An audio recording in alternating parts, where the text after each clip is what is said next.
Medak Congress MP అభ్యర్థి నీల మధు ప్రచారం జోరుగా సాగిస్తున్నారు.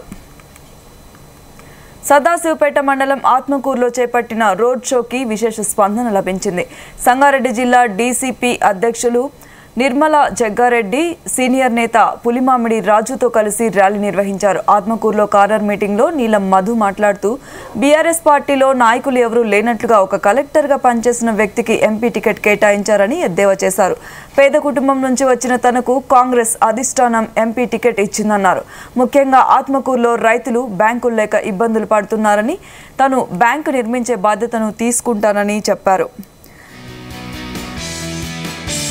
నెలకొచ్చే జీతం అనగా పేదింటి నీ వల్ల నష్టపోయిన రైతులకన్నా సాయం చేసినావా?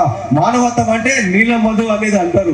ఒకసారి ఆలోచన చేయండి. పడంచేరు కాన్స్టిట్యూన్సీ పక్కనే ఎంతో మంది నిరుపేదలకు కల్పించే వ్యక్తిని, ఎంతో మంది పెళ్లిళ్లకు పుస్తపెట్టలు ఇచ్చేటోని, మానవత్వంగా ఉండే బిడ్డను మీ మధ్యలోకించి ఒక చిన్న పెంకుటింట్లో పుట్టి ఈ స్థాయికి వచ్చిన, ఒక వార్డు మెంబర్ గా చేసిన, ఉప సర్పంచ్ చేసిన, సర్పంచ్ చేసిన, జెడ్పీటీసీగా పోటీ చేసిన, ఎమ్మెల్యేగా పోటీ చేసిన, ఈరోజు ఎంపీగా చేసిన కష్టాలు తెలుసు.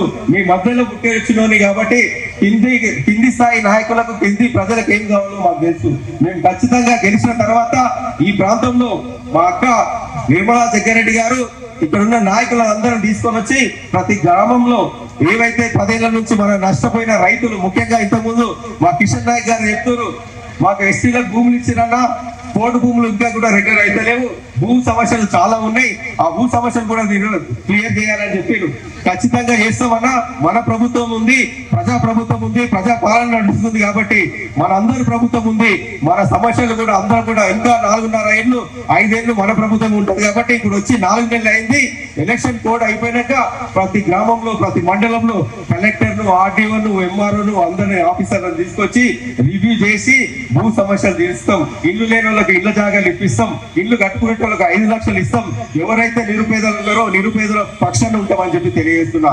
ముఖ్యంగా యువత ఆలోచన చేయాలి. ఈ ప్రాంతంలో చాలా మంది నిరుద్యోగులు ఉన్నారు. డిగ్రీలు చదివి, ఇంజనీరింగ్ చదివి ఉద్యోగాలు లేక చాలా బాధపడుతున్నారు.